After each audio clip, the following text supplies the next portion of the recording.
স্তব্ধ হলো 10 দিক, নত করি আখি, বন্ধ করে দিল গান যত ছিল পাখি। শান্ত হয়ে গেল বায়ু, জলকলস্বর, মুহূর্তে থামিয়ে গেল বনের মর্মর। বনের মর্মের মাঝে মিলাইল ধীরে নিস্তরঙ্গ তটিনীর জনশূন্য তীরে। নিঃশব্দে নামিল আসি সায়াহ্ন ছায়ায়, নিস্তব্ধ গগন প্রান্ত নির্বাক ধরায়। সেইক্ষণে বাতায়নে নীরব নির্জন, আমাদের দুজনের প্রথম চুম্বন।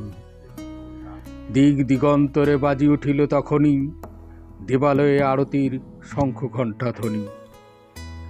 অনন্ত নক্ষত্রলোক উঠিল শিহরি, আমাদের চক্ষে এলো অশ্রুজল ভরি, আমাদের চক্ষে এলো অশ্রুজল ভরি।